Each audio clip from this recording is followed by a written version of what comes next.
Hello again, this is your host Dave Welsh, welcoming you to the Let's Visit show. Today we're visiting the fabulous city of Toronto. I say we because I'm part of a 48-member delegation of Topsfield Fair participants.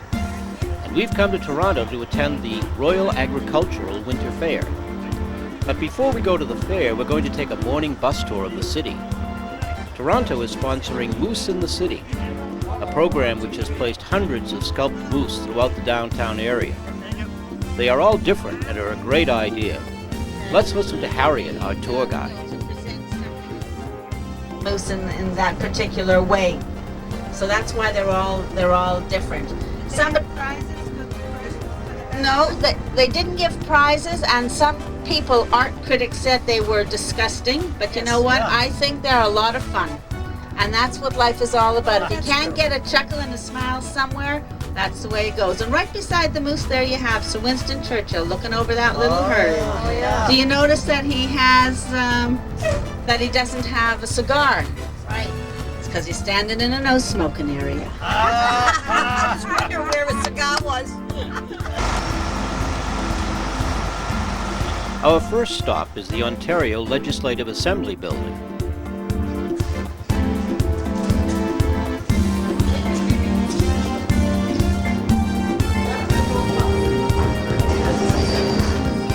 The lobby displays the portraits of Ontario's former premiers.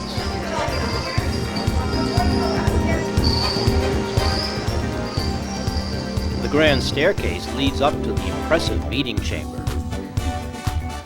Yeah, that's it, a reading lamp. Okay, let me just give you an idea of where we are. This is our provincial parliament building, and this is the house. We're very similar and based on the British system. So we don't have the same system of checks and balances that you have at home. We're going to have a federal election. Whichever party gets the most seats, the leader of that party will become our prime minister. This chamber is decorated with hand-carved wood, constructed of mahogany and Canadian sycamore. In this chamber, members of the provincial parliament debate and pass laws for the province of Ontario.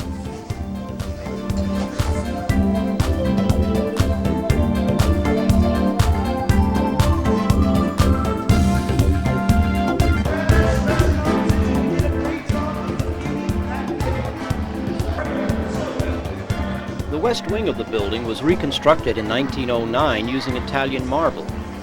Quite by chance, the marble contained the fossilized bones of ancient dinosaurs.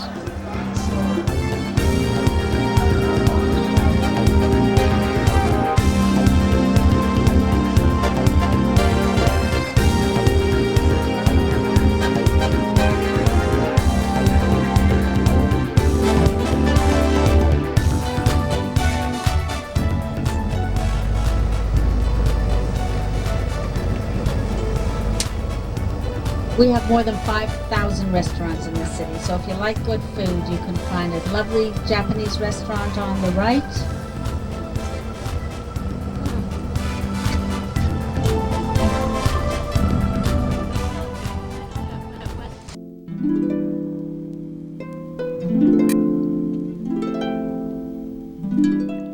On the top of a hill overlooking the city is Casa Loma, Toronto's most glorious landmark.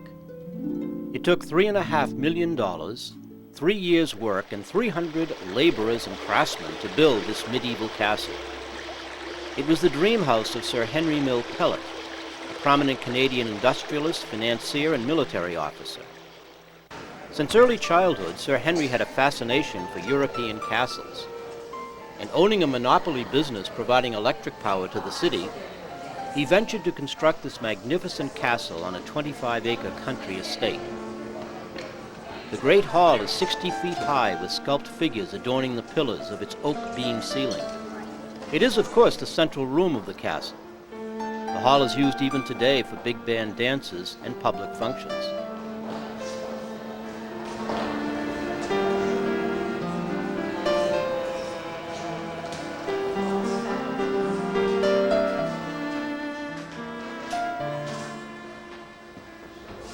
Sir Henry's bedroom has been restored to its 1920s look.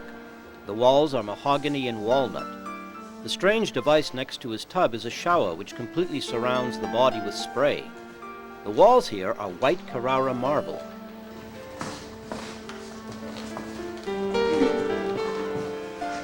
Lady Pellet's bedroom walls are painted in her favorite color, Wedgwood blue.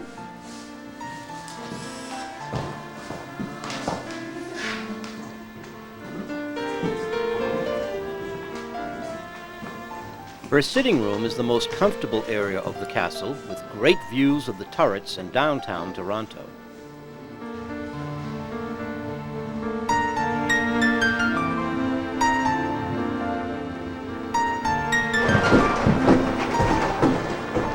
And now up to the Scottish Tower on the east end of the castle. It's amazing the amount of room between the inner walls of the building and the roof.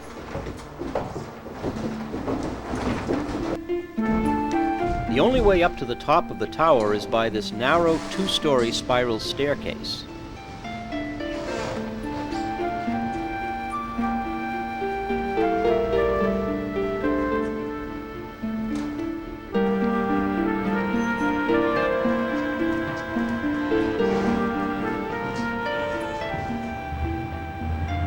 And at the top, a magnificent view of Toronto, even if it is a cold and rainy November day.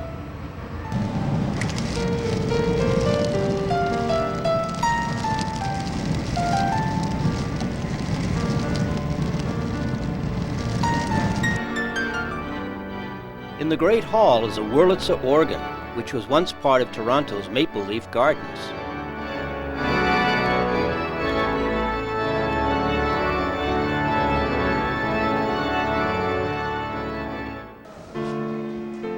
Sir Henry was only able to enjoy his castle for 9 years.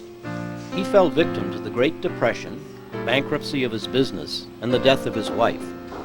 He signed over ownership of the mansion to the City of Toronto in payment of outstanding taxes. The conservatory, with its Italian marble floor and stained glass dome, is used as an indoor garden, even through Ontario's harsh winters. It's another of the castle's prettiest rooms.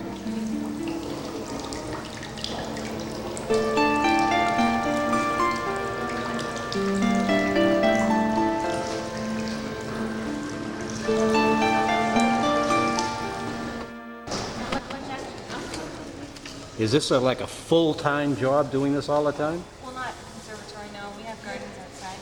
We do the gardens mostly in the summer.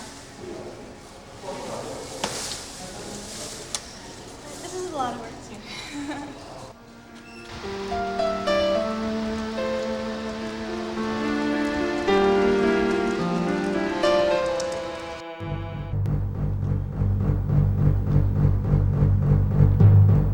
Down the road from Casa Loma are magnificent stables. To reach them, Sir Henry had an 800-foot tunnel dug 18 feet below ground. But be careful. Sir Henry's ghost might still be down here.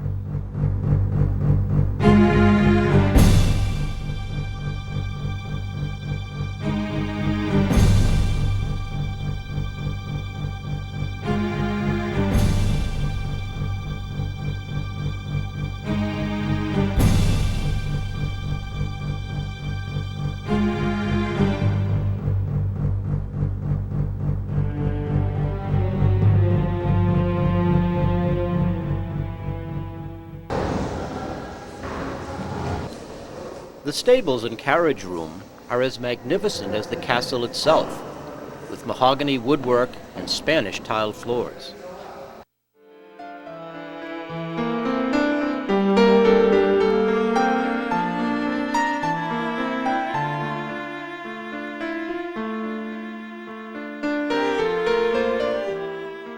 In the 1960s, most North American cities got rid of their streetcars. We kept ours for 2 reasons. Public affection, and you can move more people in a streetcar than you can in a bus. They ended up in the 1970s, when we had the oil crunch, being very happy that we had made that decision. Now on to St. Lawrence Market, a truly European-style marketplace. This is where the City of Toronto began in 1793. and part of the market structure is the old City Hall of 1845. The two-story market attracts people from all over Toronto. There are over 120 vendors' stands here, and the specialty of the house is pea meal bacon on a bun, a sort of salt and sugar-cured ham, quite delicious. The market is famous for the freshness of its fish, meats, fruits, vegetables, and cheese, all of which I found in great abundance.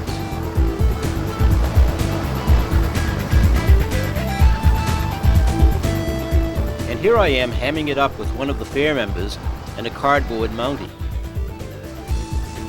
Outside the market is Toronto's Flatiron building.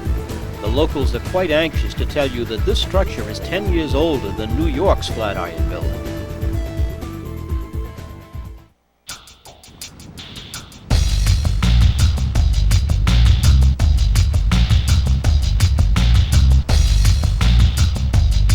It becomes dark early in November, so let's head into the center of the city for a closer look. Toronto is the capital of Ontario and Canada's largest city. It has a population of about 3 million people. The Huron tribe called this area Toronto, which meant meeting place. When the British settled here in 1793, they named the settlement York. But since people from all over the world kept arriving here, its name reverted back to Toronto. There are more than 80 ethnic groups in the city, with sections such as Chinatown, Greektown, and Little Italy. Toronto is the business and financial center of Canada. It has the largest underground city in the world and the longest street. Yonge Street starts at the shore of Lake Ontario and continues through the city, ending up past Lake Superior some 1,190 miles away. The downtown is packed with skyscrapers of glass and steel. The BCE building boasts of an indoor street with several floors of shops and offices. Its architecture is quite impressive.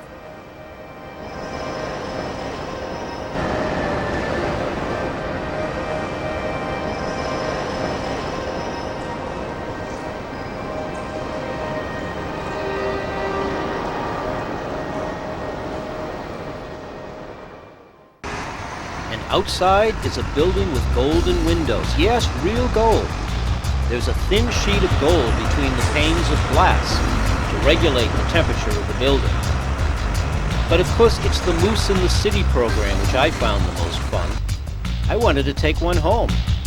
There are 326 life-size moose sculptures scattered throughout Toronto. Local artists have decorated these beasts with amazing imagination. When the moose finally leave the city, they'll be auctioned off with the proceeds benefiting Canada's Olympic athletes and local charities.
Continue our tour of Toronto by day.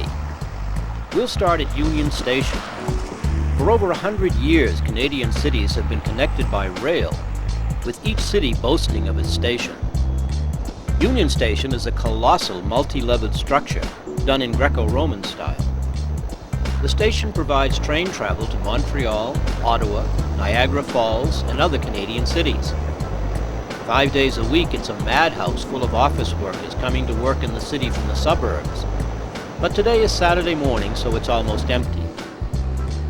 Winters are tough in Ontario, so Toronto has provided not only an underground city, but also a skywalk above the city. This means that people can get around town without having to go outdoors at all.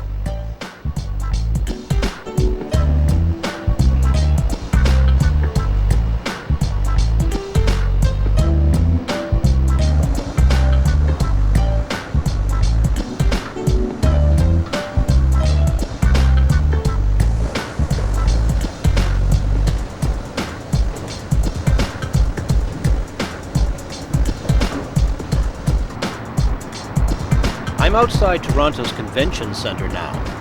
There are more than 4 million square feet of meeting and convention space in the city. And when a new building is constructed, 1% of the budget must be spent on artwork, thus these charming woodpeckers.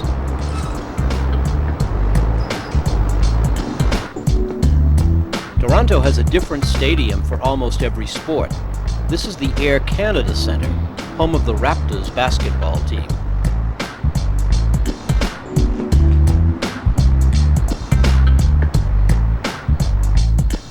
As with most Canadian cities, Toronto has its tall tower, the CN Tower, CN standing for Canadian National Railroad.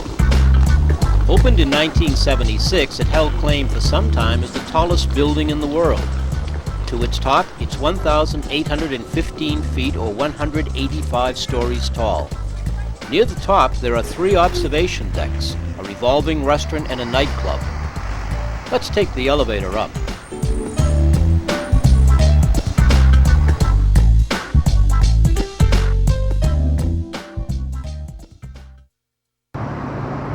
Hello, welcome everyone to the CN Tower. This is the tallest building in the world. Hey, just to let you know, we're traveling at 22 kilometers an hour. It's going to take us 58 seconds to get to look out, so it's really quick. Okay, and your ears are going to pop, like in an airplane. Yeah, that's because we're going up 346 meters. So it's the same as 1,136 feet. So that's how high we're going. Does anyone have any questions today?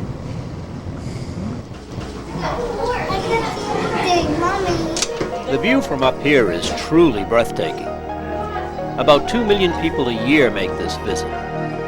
Let's enjoy the view.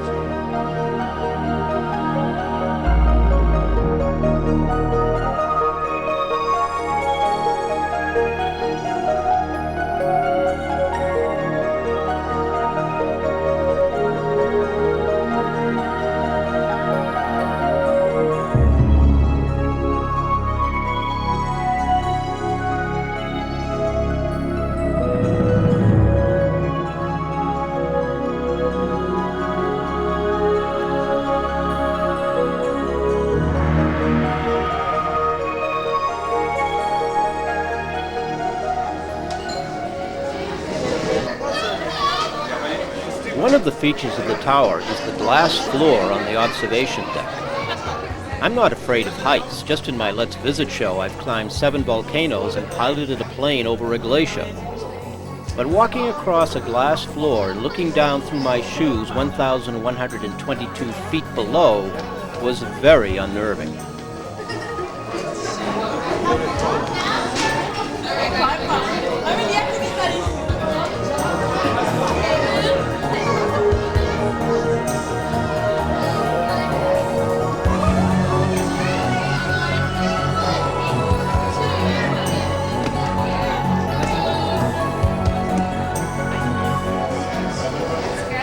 As you can see, the visitors really enjoyed this feature of the tower.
Hockey is a major Canadian sport.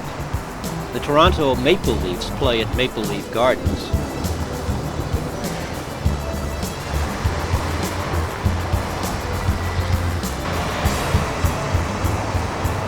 And also the Hockey Hall of Fame is in Toronto.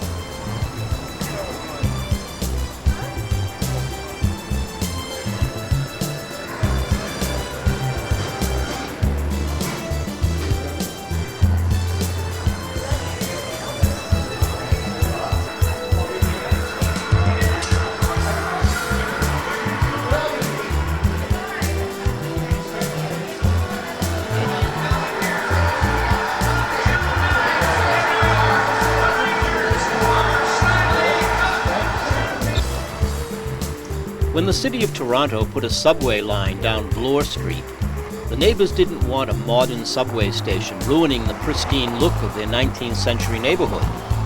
So the inventive city fathers bought one of the houses and put the station in the cellar.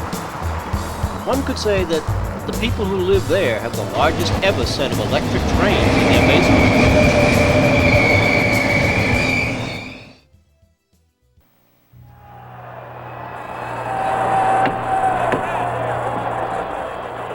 Toronto's pride and joy is their massive sky dome. Sculptor Michael Snow has produced a very whimsical interpretation of Toronto sport fans to put on the facade of the stadium.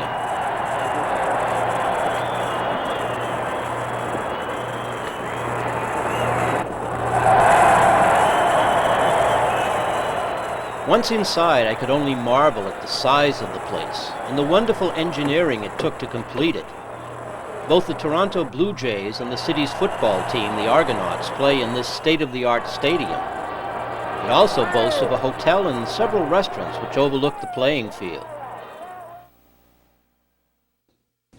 You're now actually sitting in some of the nicest seats here in the house. These are our Sky Club seats. And of course the name Club sounds pretty exclusive. You see, if you want to sit here, you've got to be a season ticket holder, which means that you're going to have to buy your seat for each of the 81 home games in the baseball series. So it is a little bit more of a commitment than any of our other seats, but if you do get the chance to look down, those seats are plastic. These seats are not. So you do pay for comfort. You also do get to have cup holders on these seats as well.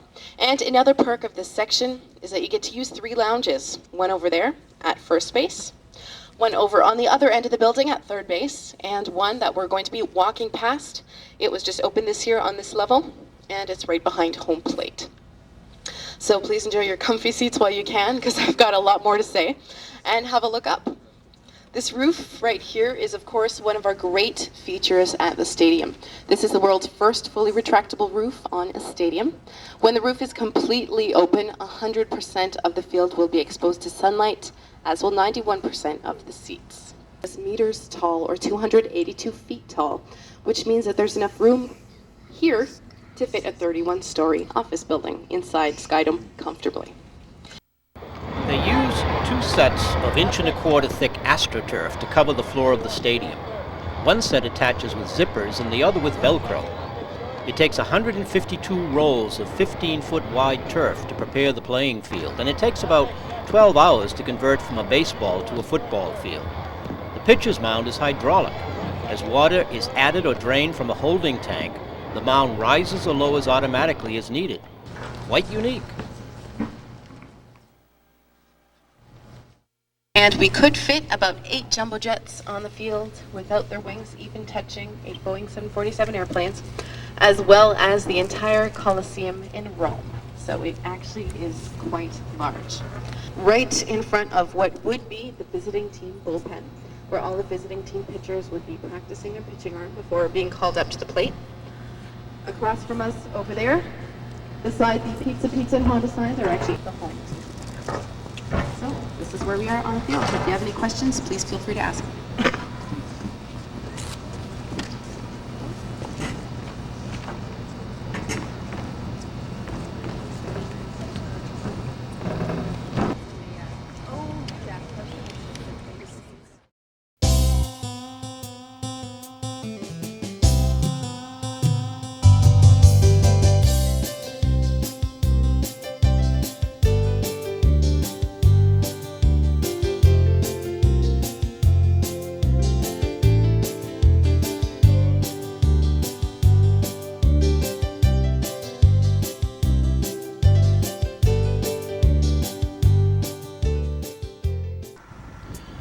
For our last destination today, let's join the Topsfield Fair people as they attend the Royal Agricultural Fair. This is a huge event and draws presenters and viewers from all over Canada and the United States. Since it was Remembrance Day in Canada, we all bought poppies.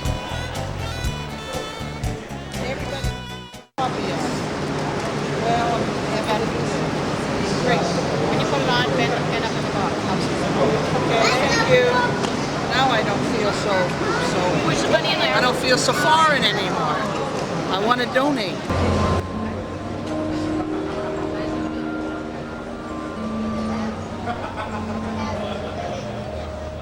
The arena is huge, and the judging of the animals is taken very seriously.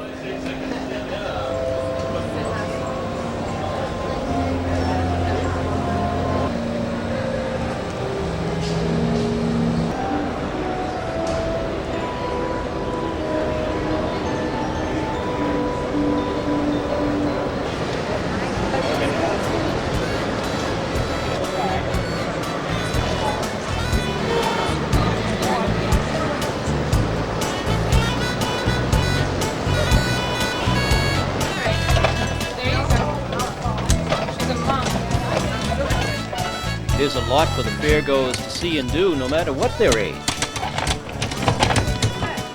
Keep your fingers out, James.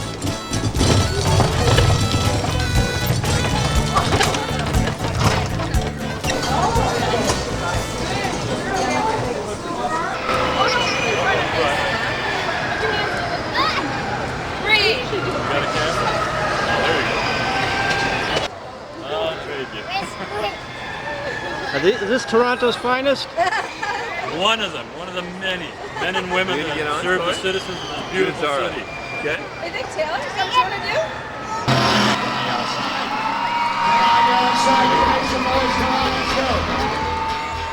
My personal favorite thing at the fair was the dog relay races. I have never seen dogs and their owners have so much fun together. You can tell that the dogs are really enjoying this. Let's watch. Here we go, this is dog number 4. Dog number 5, yellow side, come on, yellow side, let's go. That's it, dog number 1.